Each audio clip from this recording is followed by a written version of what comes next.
Hello, hello. I hope everybody's doing great. Um, I'm gonna try to give you a bit of an introduction to something I've been talking about and that I've never exposed in in this manner, but hopefully I can give you a little bit of a hint of my way of rooting symbolism. Um, so yeah, let's go. All right. So first of all, there is there is an aspect. I'm going to be sharing this with you guys. There's a there's something that we need to start from, which is related with our perception and how is it that we get to know things, right? So this is going to be like a simplified version. This is why I created this image, trying to explain like the anthropology of knowledge of St. Thomas Aquinas, how he explains these things. So we're gonna start. I made this like as symbolic as possible, so you can follow along easily. Uh, Let me just go full screen on this. I don't think it did. It didn't change much. Well, so the thing is that down here, you know that those little mushroom-looking things. Um, these are your five senses. So this is how you interact with reality, right? This is like an anthropological way of seeing it, not necessarily like a biological way of seeing it, because there's so many different senses and proprioceptors and different things that I'm not going to get into. But this is like the basic understanding of things happen. There's a reality out there, and they come to you through these means, right? So you have touch, you have taste, you have vision, you have hearing, you have smell. Now, there's a pretty cool thing that happens, which is that even though you have all these different perceptions and all these different things, they come about as one reality, right? So you look at reality and you see just this one thing that includes all of these things. So you can smell certain things and you can hear certain things and you can see the reality around you. So you have a capacity to take all this multiple infinite amount of information and then you put it together, right? So if you see above, you see those like things that are like sucking up, from above, kind of like new versions of those mushroom looking things. And in there you have what is called common sense, right? All these things, all these senses come together into one thing, right? They come together into one thing. And then in order for all that perception to be kept in you so that you can um, go back and think about it, look at it, whatever, imagine it, whatever, you need something, another sense, which is called memory, right? Which is pretty much holding things in time for you. So it's memory is keeping those things that you grasp in time in a sensible manner.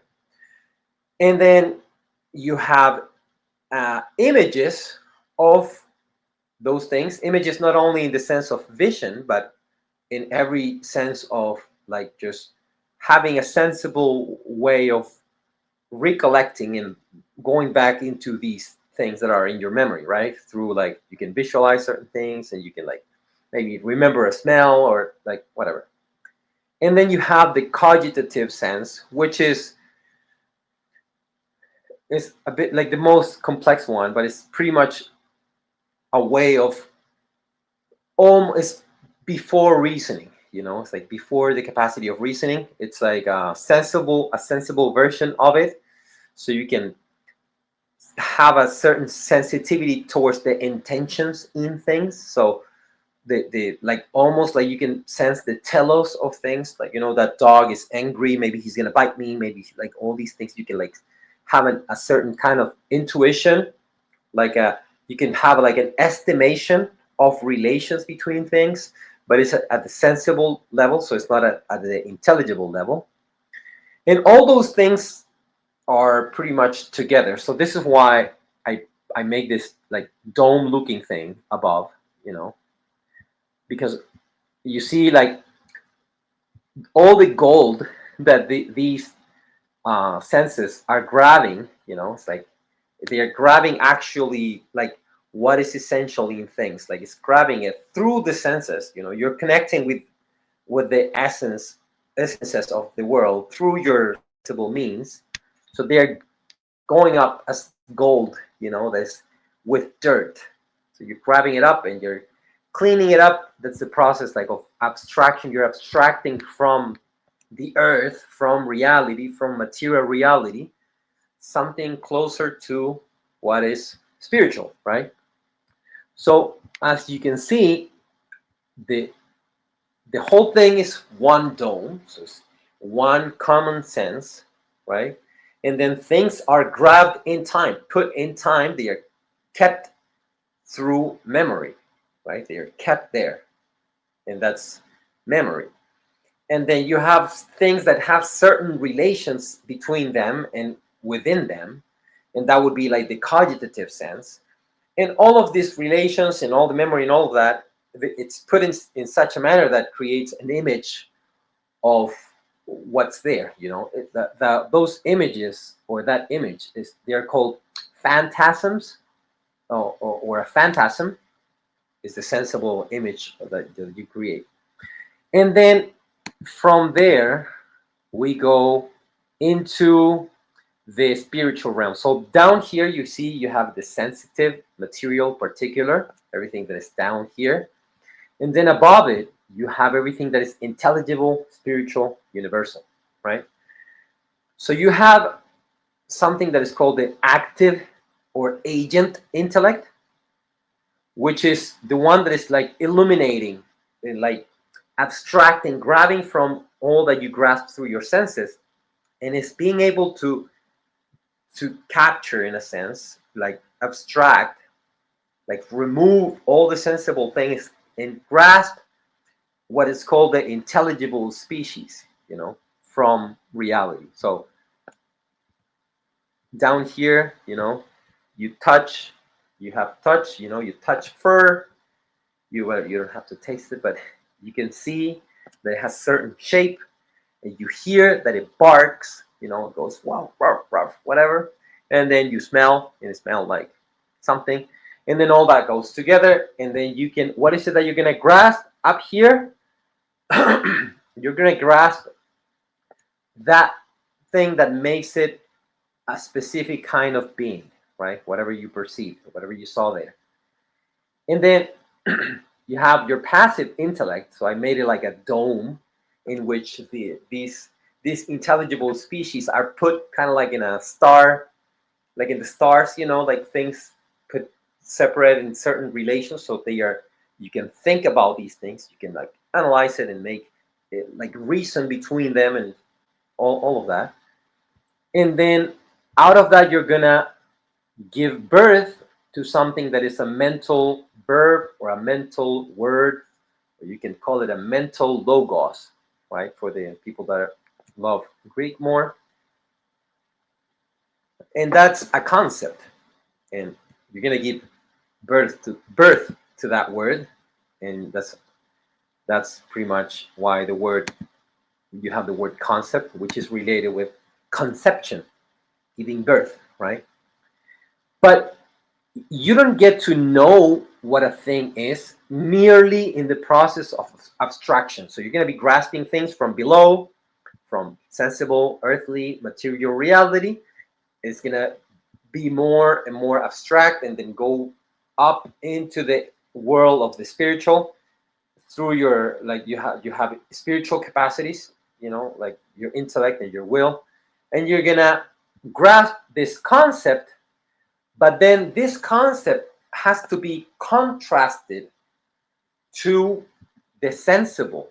So if you get a concept of something and it doesn't match with sensible reality, you didn't get to know what the thing is. The knowledge process is not complete. So going back, that going back to like to compare, to check with if you really grasp reality, is called conversio ad phantasmata, or conversion to the phantasm. So it's like going back, seeing if it fits, if like, okay, this concept that I have, what is it that I saw for this, blah, blah, blah, blah. The mental world that comes to mind is dog. Then you check back, with it, and it's like, okay, yeah, it is a dog.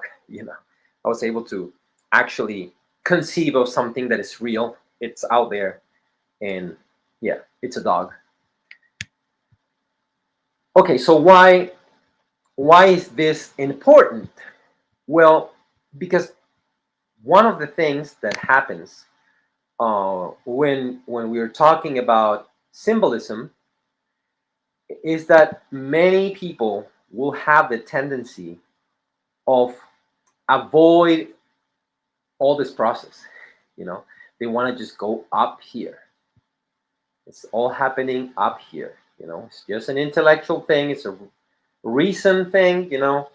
This thing is just a relation between things that I know. It's just a mental thing, an arbitrary thing that I can think of, and it's a rationalistic process of like just arbitrarily just giving meaning to certain things, or by the relations of things in my mind, I can just put them together and just make up meaning, make up certain connections, right?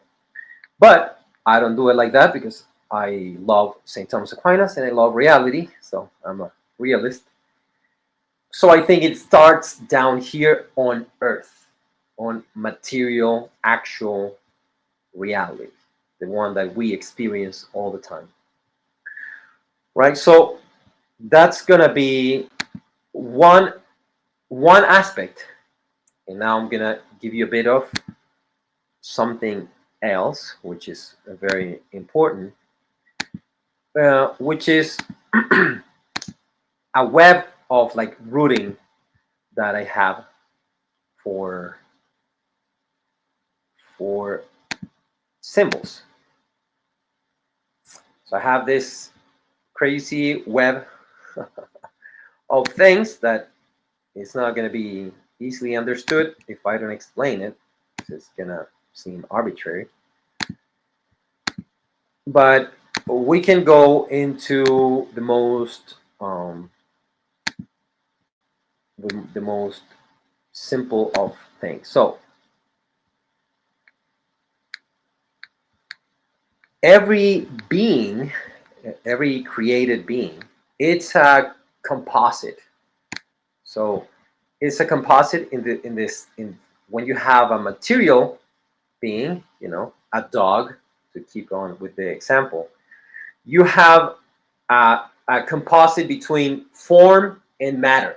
So something immaterial and something material, something from the realm of the invisible, the formal, you can call it the spiritual, the realm of act, spiritual or immaterial act, and then matter, what is the individuating principle of that form, right? So that form is going to be individuated through matter.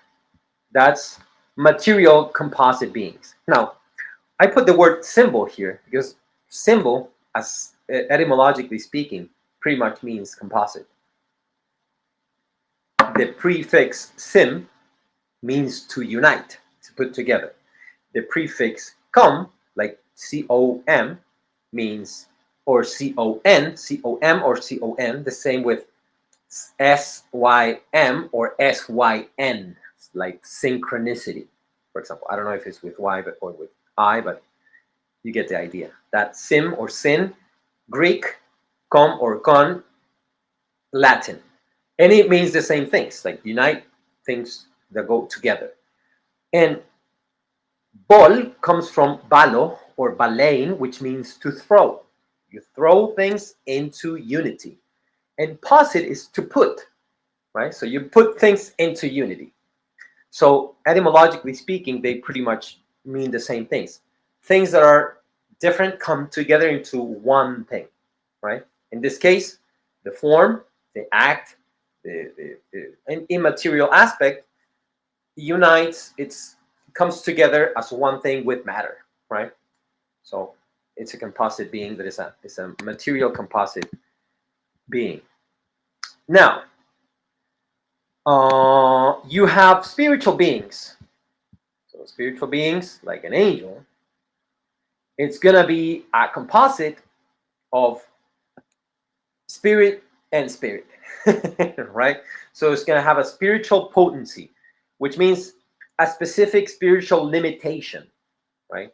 To receive the act of God as that kind of being, right? So you're gonna have like I don't know, a seraphim, like a seraph or a cherub, they're gonna be receiving the act of being that comes from God. He's giving things their being, but it's gonna be limited through a spiritual potency. So it's not gonna have a body.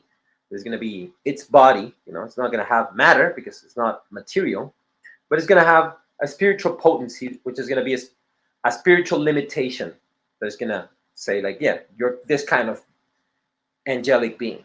Okay, you're a seraph, you're a cherub, you're an archangel, you're a power, or any of the, like a throne, ophanim, anything.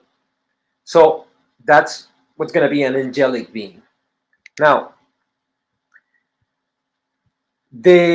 since we have revelation, I can't not root these beings without God, right? I'm a Catholic, so of course you're gonna see the filioque here, right? So Orthodox out there, you can get angry. It's fine. One thing that is important that some people don't know is that certain people say, well, if you have the filioque, then it means you have two fathers. This graph, it's made so that you understand that that's not really the case, because the Father is the one who is unbegotten, and he's begetting the Son. Now the Son is begotten, and he never becomes an unbegotten person. He's always the begotten Son. So when the Spirit comes from both, it's coming from the Father as unbegotten, and from the Son as begotten. And it's one common spiration because it's just one breath. That's Spirit. That's what means. Spirit is just breath, So it's the Father is breathing and the Son is breathing. Which Spirit? The same one Spirit, right? So you don't need. It's not going to create like two persons that are first persons of the Trinity, and then you have one second person. The same argument could be done in the other direction, where you can say, well, you're just saying this is begotten and this is spirated, right? And well, that means there's no distinction between them, so you just have one person and then two second persons. You're just calling the processions in different manners, but it's just two second persons. We can do that argument, but we're not going to do that, right? Because that will be ridiculous. But this, for me, is rooting a specific kind of reality, which is why I have it here. So it's rooting the reality of a lover and a loved one united personally in a personal love, in the person of love, which in this case is the Holy Spirit, right? In that kind of like distincts coming together, distincts being one, distincts is not the same as created beings, but it's the uncreated version kind of thing. It's the uncreated principle of all the other kind of relations, of reciprocal relations at different levels with the limitations of creation. Of course, there's no confusion here.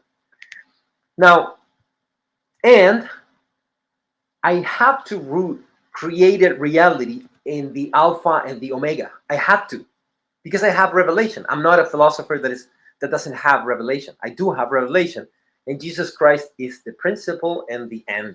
He's the telos. He's the principle and the telos. So he's the alpha and the omega. So he explains the whole everything, right? And since he is God, a divine person, that is elevating into him, assuming into him a created nature, humanity into him, then in his hypostatic union, you root all those kinds of compositions. He's not like a composite in that manner, that the hypostatic union is like beyond that.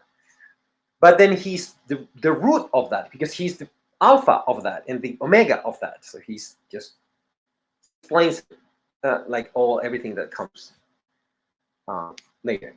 And he descends, you see here, I write, the Son descends as Logos to the Holy Virgin Mary, and he assumes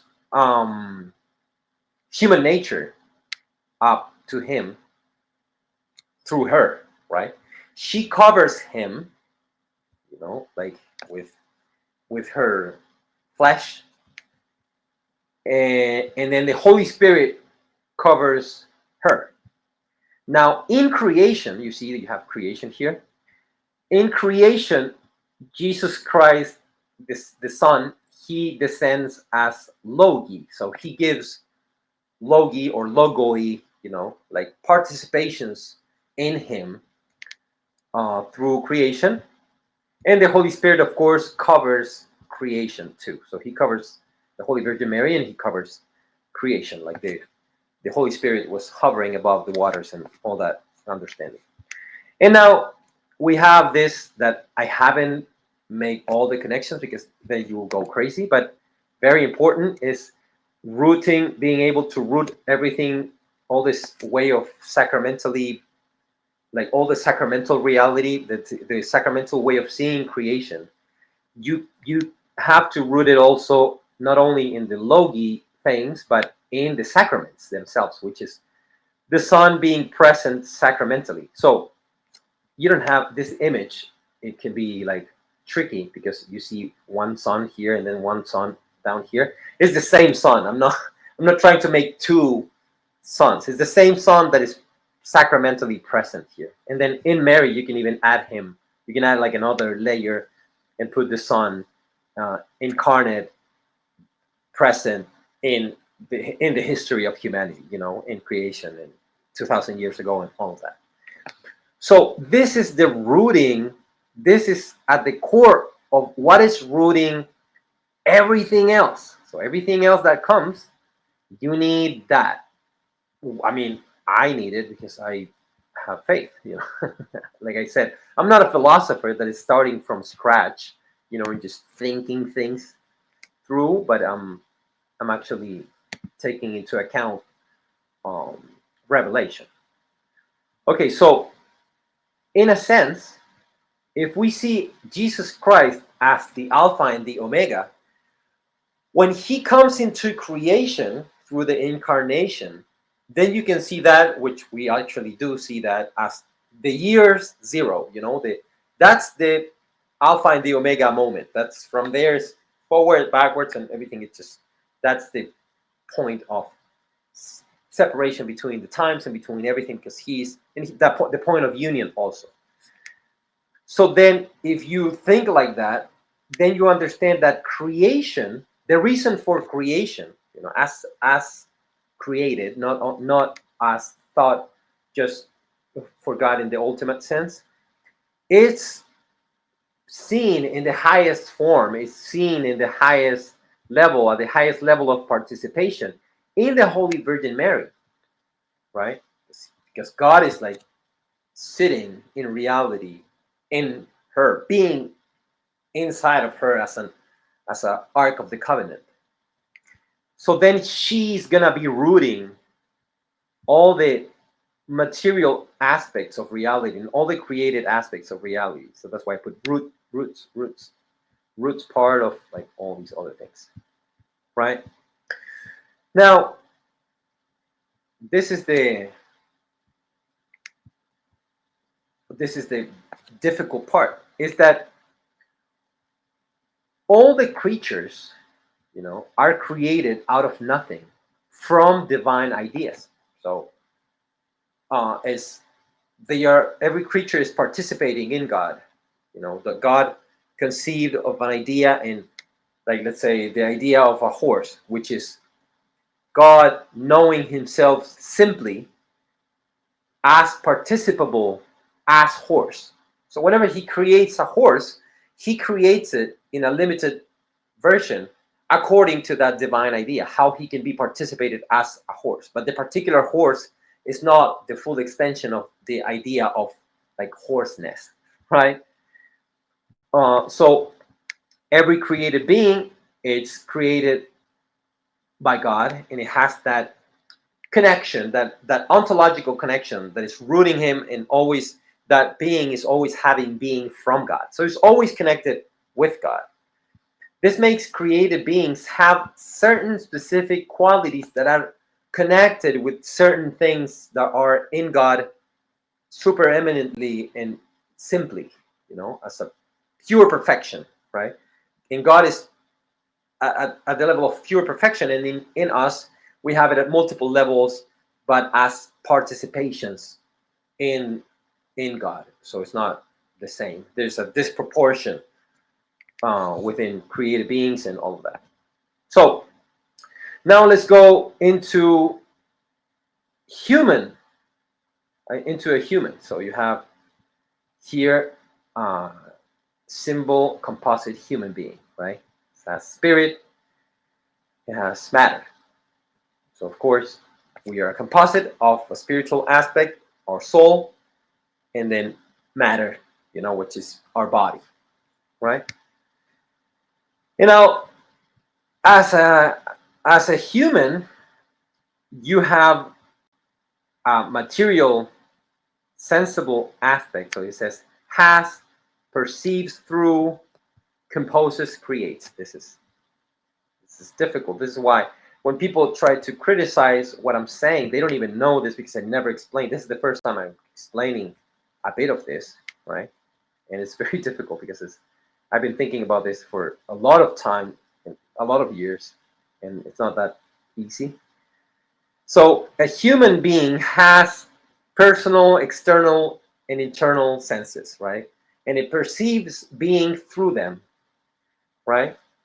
Now, within you, as I showed you in the image before, you have something that is very down to earth, and then you have these things that are, like, embedded with, like, spiritual and material. What is in between the cogitative sense and the phantasm is like almost like a translucent, like a veil in between this all purely spiritual and the purely material, right? It's like a symbol composite perception kind of thing, right?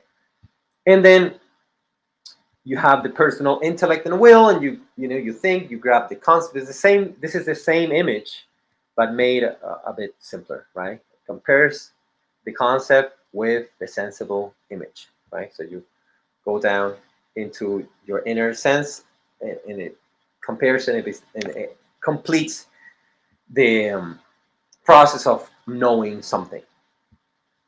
So, and then if you add a bunch of people, if you put a bunch of people together, you're gonna have, like, a composite cultural construct, right?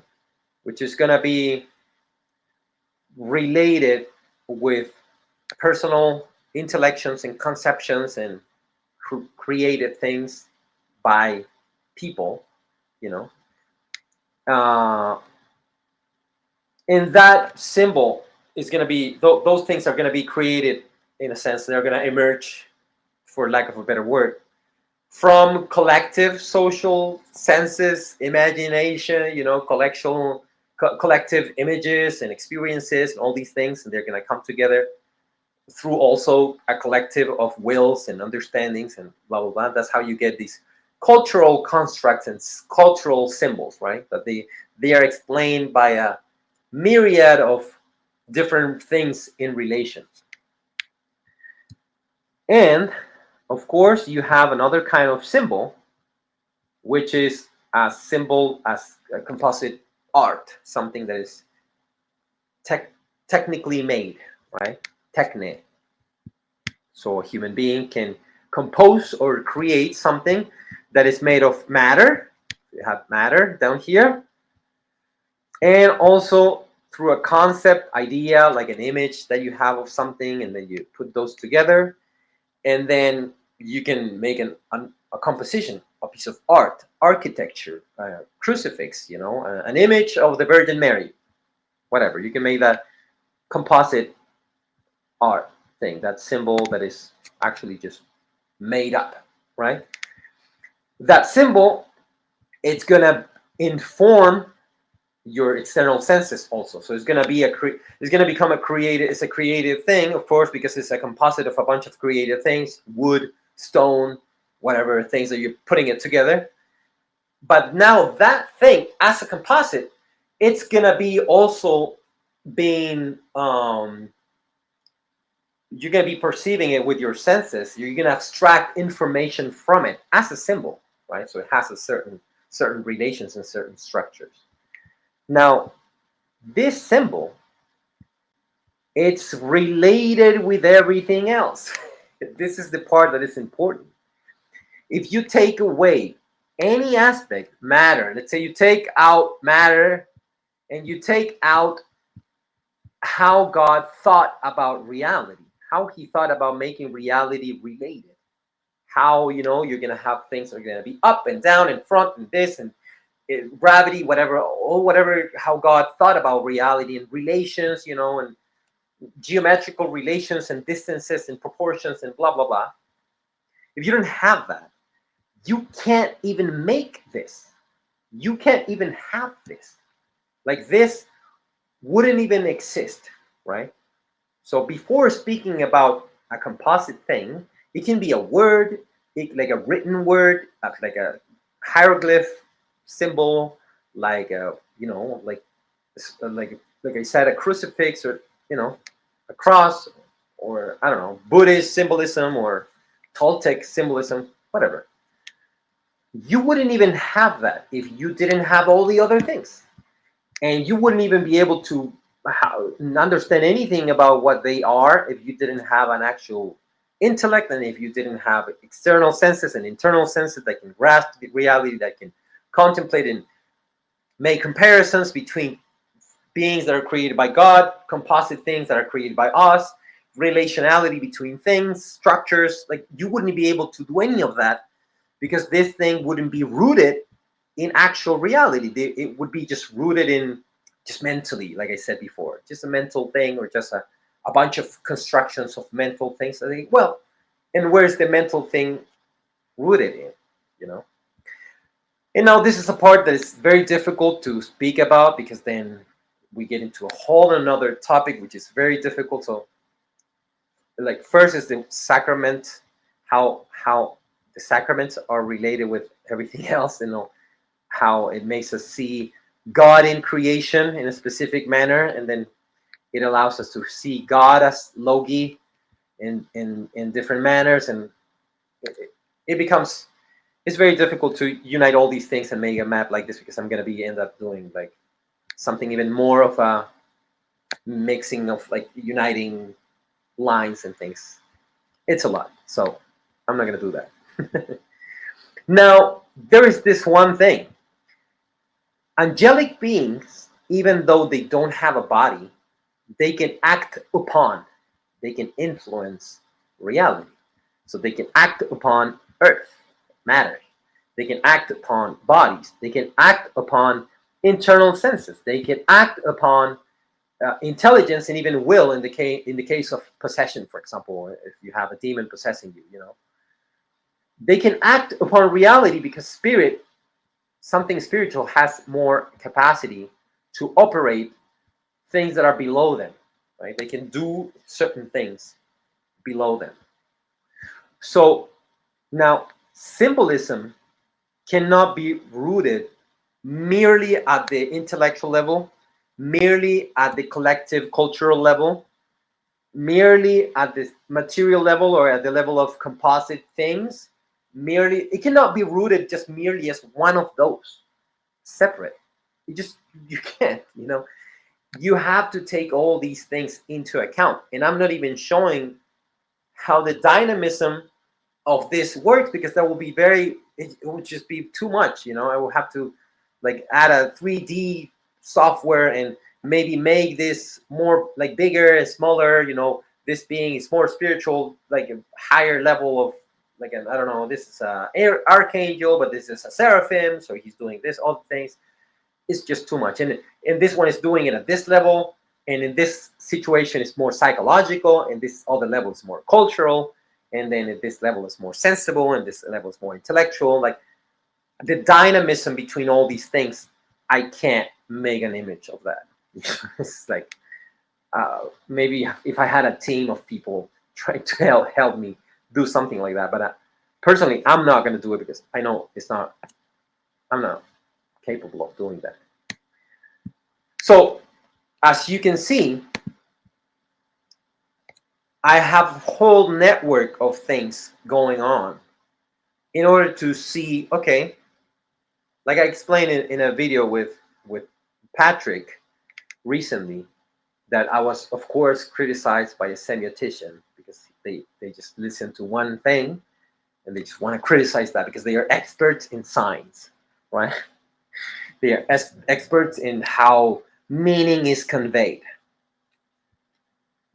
The thing that I was trying to explain there when I made the example about fire is that one aspect that people tend to forget is that the reason why I can start doing this whole network of abstractions and thoughts and cultural links, it has to be rooted in certain things. And one of the rootings of it, one of them, not the one, it's the actuality of that thing, how God created that thing to be, the actual reality of that thing. So for example, I was giving the example of fire, right?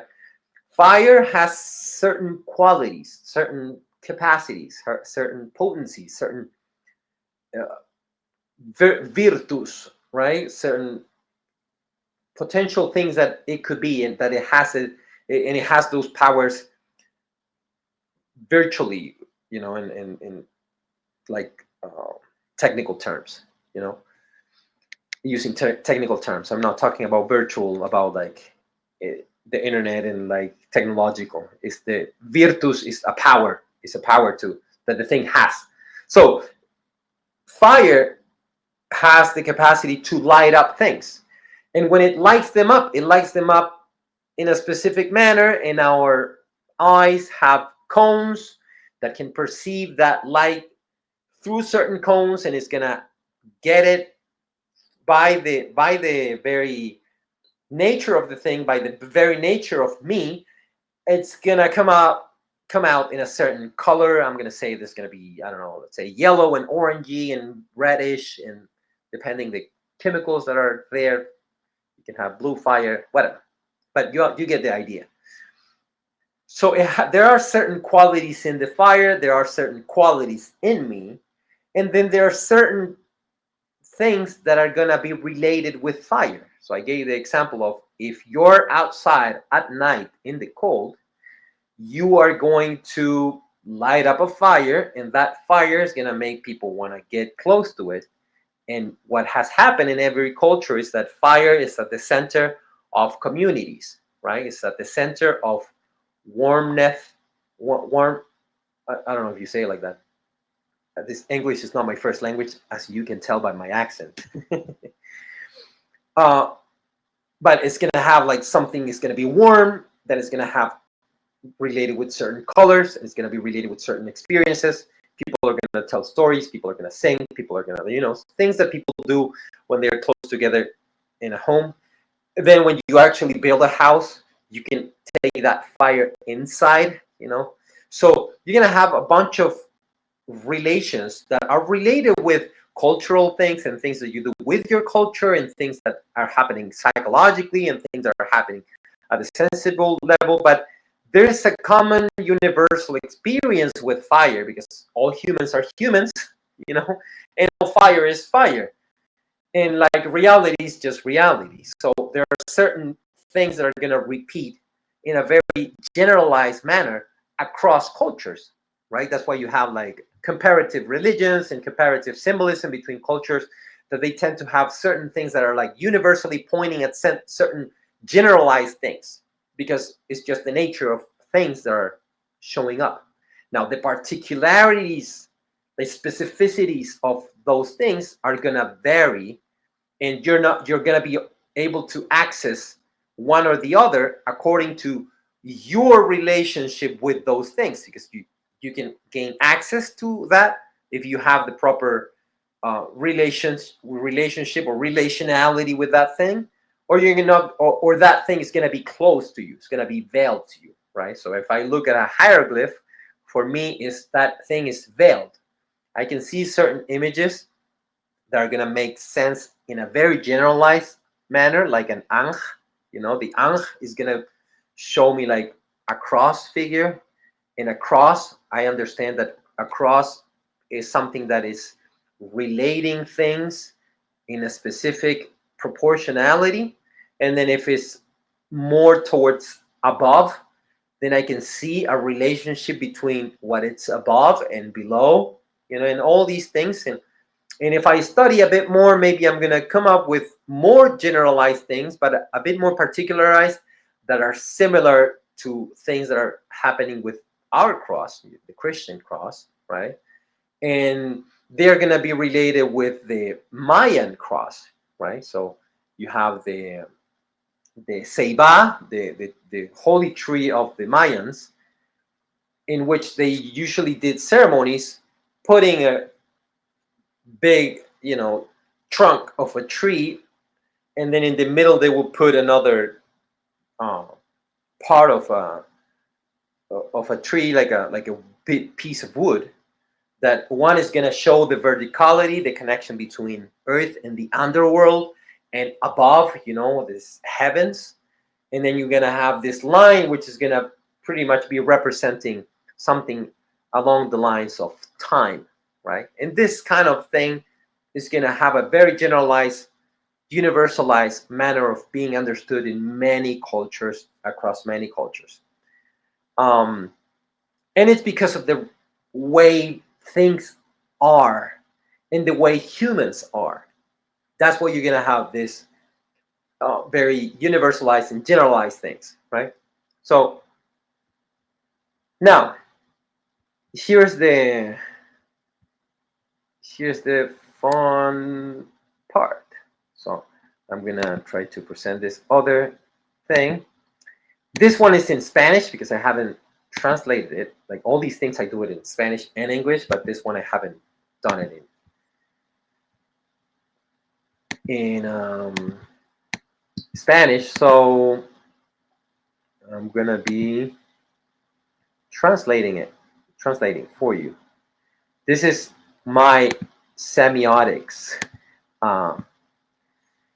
thing. So here's a very important thing. I don't use certain terms in the way semioticians use it. So whatever you want to do with that information. The distinction I make between sign and symbol, it's an etymological distinction. So sign has a Proto-European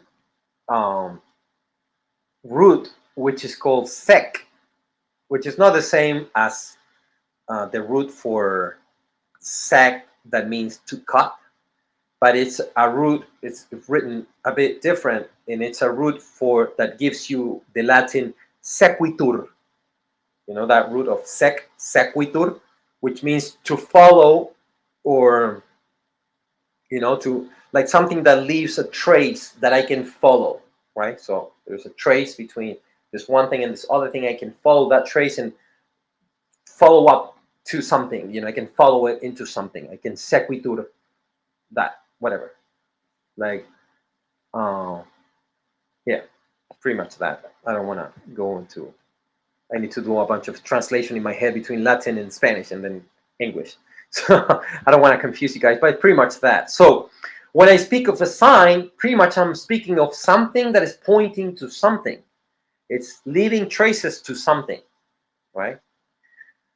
So you have somebody that is interpreting signs. In this case, I wrote a human, but you can have different animals interpreting, biological signs or chemical signs, whatever. But I'm gonna put humans because we are humans and we're speaking about us. So the the human is somebody that can receive a sign, through certain things. So you can receive certain signs through a symbol, through a created being, through whatever. You're seeing a trace of something. I haven't said what, but it's like something. You can grasp something from this other thing, right? Now, you can have a word, like a written word or something like all these sounds that are coming together to form in sequence in time something that we call it a word, like a spoken word. And that, I don't know how you say it in English. In Spanish, it's called signo consuetudinario, which is pretty much a sign, like a customary sign. So something that was developed, like the letter A. So there's a bunch of people that it came from this other thing, and maybe it was in like an ox kind of thing, and then it was flipped around and blah, blah, blah. It came about through specific certain relations or a complex web of relations between people and culture and blah, blah, blah. You can have a sign like that, right? So a word is going to be signifying certain things, going to be carrying certain things, right? As that uh, that means of signification, right? That medium of signification. And then you can have a concept as a sign. So the concept, as we saw in the other things, is going to be pointing at my phantasm, is going to be pointing at the intelligible species of a thing, is going to be assigned to, so it's going to be pointing at a specific reality, a specific being, a specific thought, a specific thing in reality, right? It's going to be assigned to that. It's going to be pointing at that because that's what a concept is. A concept is a conception of something that is related with all these other things, right? So that's because it's related with all these other things, is going to be signaling, pointing at, signifying all these other things. Now, you have a traditional symbol. Why is it that I call it a traditional symbol? Because it's a symbol that it's based on a specific feature of reality, like a cross, right? A cross is pointing at the reality that there is a distance, there's a point, distance from another point, that it makes certain that it shows a specific kind of relationality in reality, so up and down, forward and backwards. So it's pointing these relations of opposition in the material realm. So a cross is a symbol that is not merely humanly constructed, right? Because it's pointing at specific reality. So it's just showing you that reality has that thing in which there are relations of opposition, and this is showing it in a materialized manner, right? That's right and left, forward, backward, up and down, head and toes, like all of that. So traditional symbols not only are conventional, so you can have very particularized idiosyncratic aspects of symbols, like a crucifix. It's not just the cross, but it's the cross in a human, which universally is already telling me something, human person that is put into this thing that is showing all these relations of oppositions, and you can like intuit something from it, but you cannot intuit Christianity if you're not a Christian and if you don't have connections to all those things, right? But it's going to connect to a bunch of real things, a bunch of real relations in reality. So a traditional symbol has other aspects. Now, the traditional symbol is going to be signaling to a concept of something, right? It's going to be signaling to a concept. And this is the, and oh, and I'm missing this one. And then you have a created referent, something that is created by God, right? Like fire, like a dog, like a human, a human, an angel, whatever. You're going to have a created being that is signifying a bunch of things. So a human is signifying the material body, is signifying its spiritual soul, because it's actually related. God created it that way, and as a creation also is signifying its creator, by participation, by a degree of proportion and disproportion, right? And by the transcendental relation it has with things. And God, as uncreated, he's sustaining all those things in reality because he's the first cause of everything, right? So he's sustaining every single kind of thing. So the conception and the concepts and the word and my mental capacities and my being and the created beings that are like created reference that I can point to through a traditional symbol or to a consuetudinario, like a customary sign, and I can, all this web of connections, right? God is sustaining all of them as first cause, right? He's keeping them in being. Now, if we go to any of this, like I said, the created being, which could be also a human, right? So you can also have a here you can have a human being there. So the interpreter as a human is also a creator referent, right? And he's pointing to God in a specific manner, uh, because God created that being through a participation in a divine idea.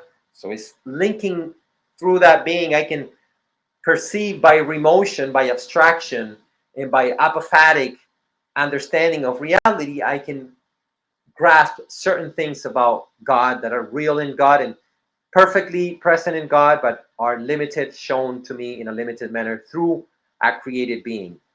And I can grasp that through a perception. I can perceive that being, and I can create, like I showed in the other one, through that, what I perceive, the conceptualization, the conception that I had of that thing, I can, through an idea, bring about a created symbol or a word or a sound, all these things.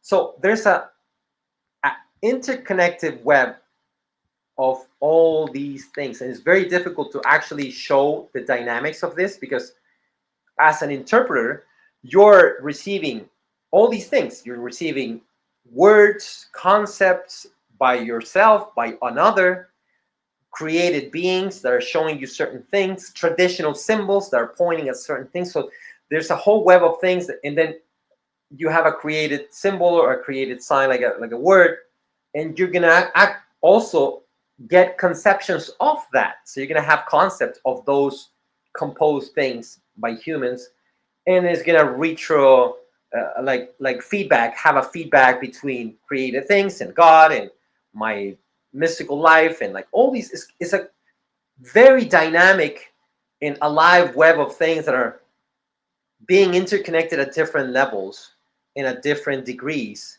within humans, between humans and other beings and other signs and other things. So it's a very complex web of how the whole web of pointing, of signaling, it's going about.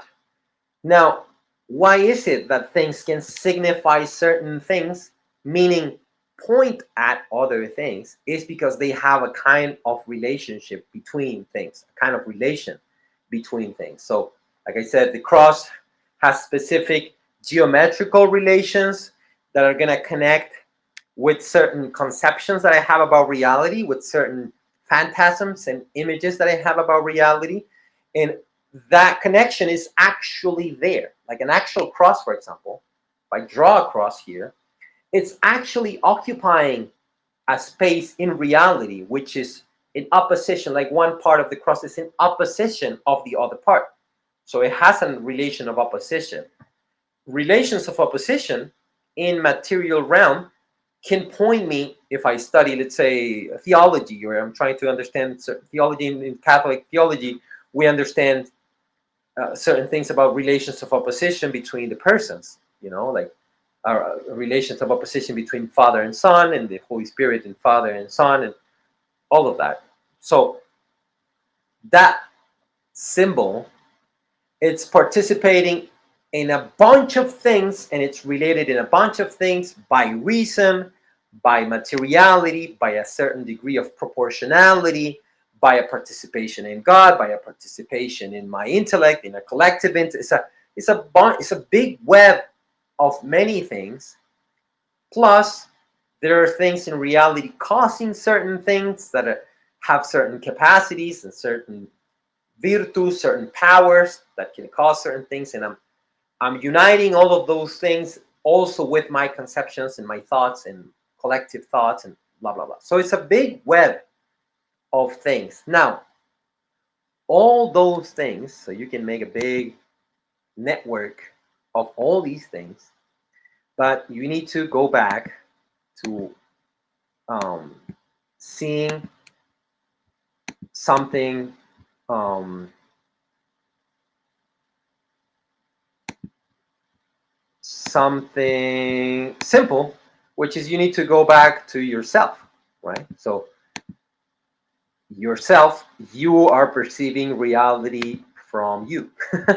So you have your actual human capacities that are perceiving this thing, and you're perceiving reality in such manner that all the phenomena come about into one thing. So a symbol, this is why I meant when I said you can think of a symbol as any kind of composition.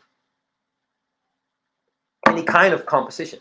So no, not just the composition between form and matter, or the composition between actus essendi and potency, and like not just that kind of composition.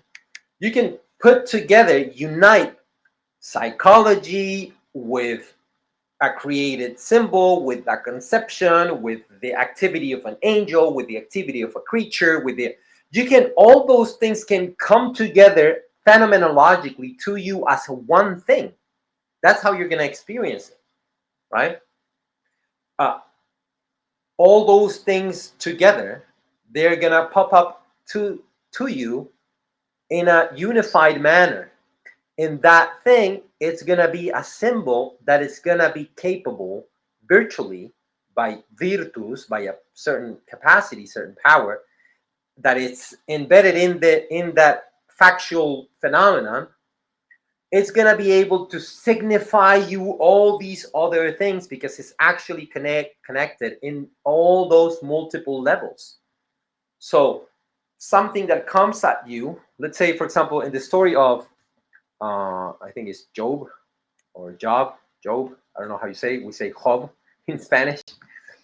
Um, you have that he's just experiencing as a whole something which is like he had a family dying, and he got sick, and then he lost his fortune, and now for him, like all those things that are happening, maybe because of his limitations of the ways in which he is related to the reality that is coming towards him, maybe he could only grasp from that certain specific things. Death, the conception and the notion of death, and the notion of illness and frustration and the psychological, all of these things, right? But that, what's happening to him, because of the nature of that situation in unison, has the virtual capacity to signify more things. It has the capacity to signify spiritual beings. It has the capacity to signify beings that have a specific capacity over matter, you know.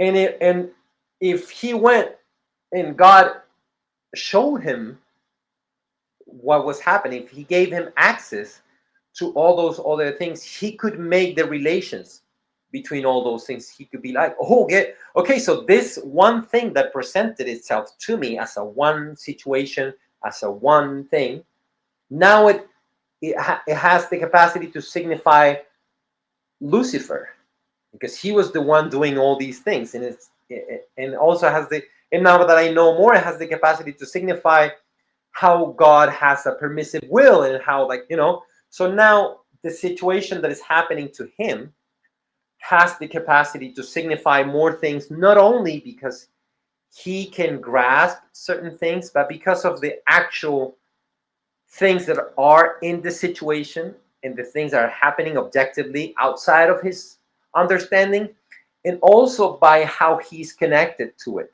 and his relations with all those things. So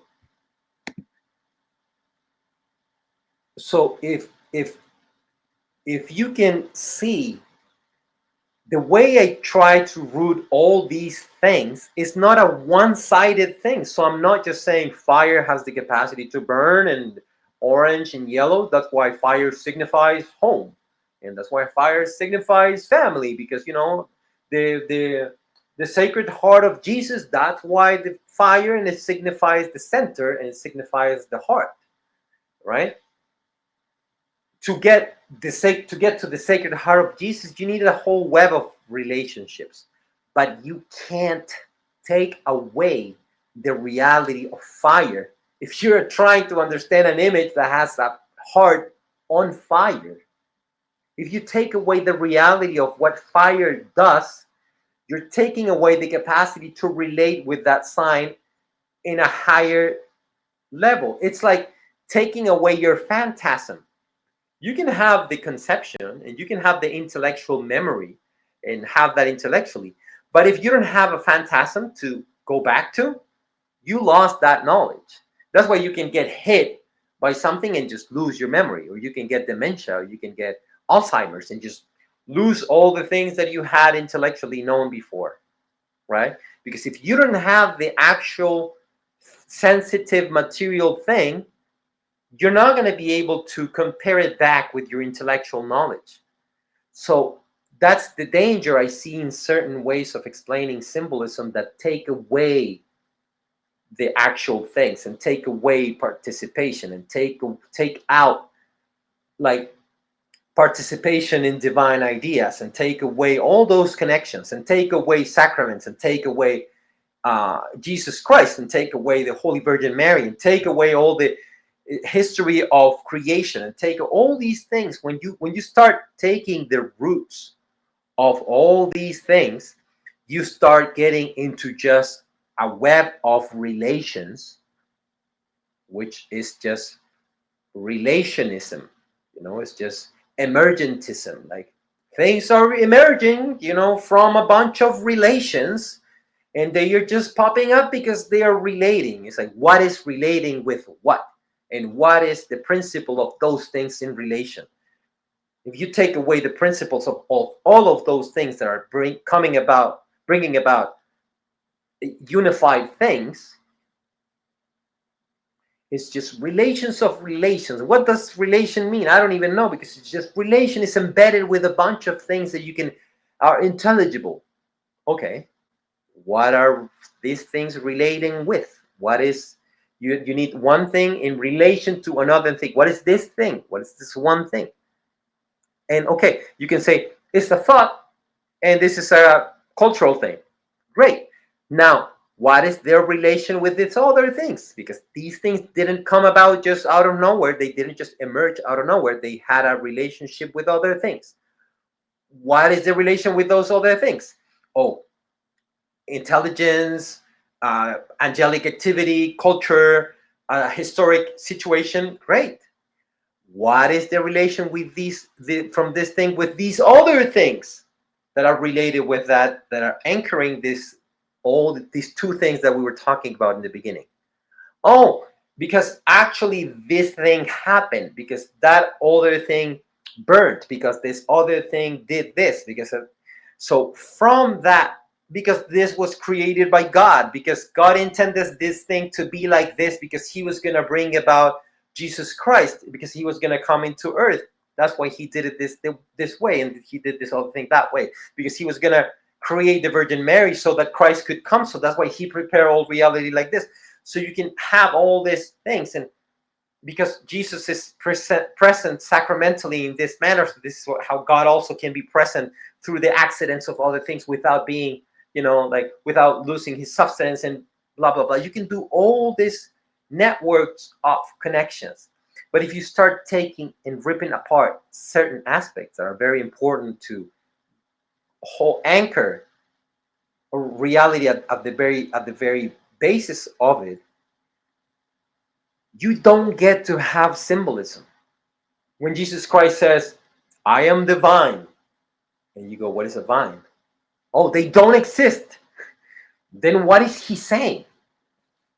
But, it's a mental thing that it was created because there was this one thing that is that you don't have vines. They don't exist. What is he talking about? If you don't have the actual thing that is like a crawling, creeping plant.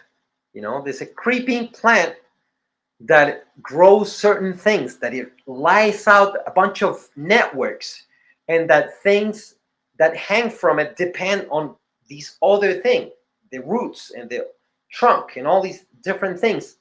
And what gives you is a fruit that you can eat it, that you can make wine from it. That if you don't have all that thing, he can say a million times, I am divine, and you can be like, okay, I don't know what you're talking about. It's cool, that vine thing.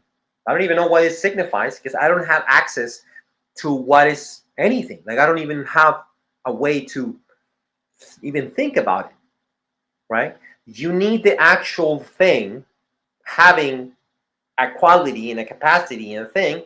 Then you can abstract from it, and then you can say a bunch of things and point to them and signal to them through words, through images, through other things. But if you don't have that one thing in the earth, what are you talking about?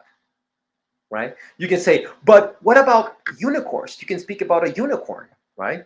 Well, if you don't have the notion of a horn, right? And if you don't have the notion of a horse, if you don't have the notion of four-legged thing with hair, if you don't have eyes, because they don't exist, there's no eyes, there's no hair, there's no horse, there's no thorn. And then I say, you know what?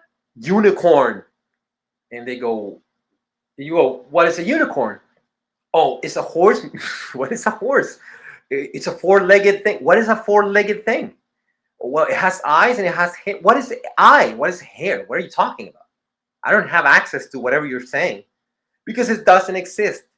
So even if you want to make a composition of a cultural symbol or a cultural thing, if you don't have what is rooting that at the sensible level, you're lost. It's just a rationalistic, relationalist exercise. So that's why I think it's very important to go back to earth, go back to actual things, actual interactions, not because that is sufficient to explain the whole thing. I have never said that, not even once, which is, I am often criticized by semioticians. They go, you think that's sufficient? It's like, no, I've never said that. You're saying that because you saw that I explained that one aspect separately from everything else. But it's not sufficient, but it is necessary. And actually, if you want to understand parables and you were to get closer to nature while reading parables, so you don't need to get close to nature, destroy theology. You don't need to get close to nature, destroy philosophy. You don't need to it's not either or. It's yes and. It's this and this. Go look at vines. Understand what they do. They creep onto things, kind of like snakes. they have that kind of pattern that it does this thing. And Christ compares himself with the vine and with the serpent on the stick. And the serpent and the stick, it's related with the serpent and the tree of knowledge of good and evil. So you can start making all these connections by actually going into actual reality and physical vines and things and contemplating things. It's not arbitrary that monks go into nature plus prayer, plus spiritual life, plus it's not they go into nature and they just go into nature. No, I've never said or defended that at all. And I don't think I ever will. Because I think in reality, in terms of things being in relation, and things having certain qualities and those things getting embedded into dynamic relations that are very complex and in time and in space and in everything, right? So I hope this helps. This is not a full understanding of everything. I know many things maybe I said are not going to be understood properly, and it's fine. This work is not finished. I haven't finished this whole thing, but hopefully it can light up certain things that maybe it could help you. Hopefully it helps. So yeah, thank you for pushing me to put these things out. God bless you, and bye bye.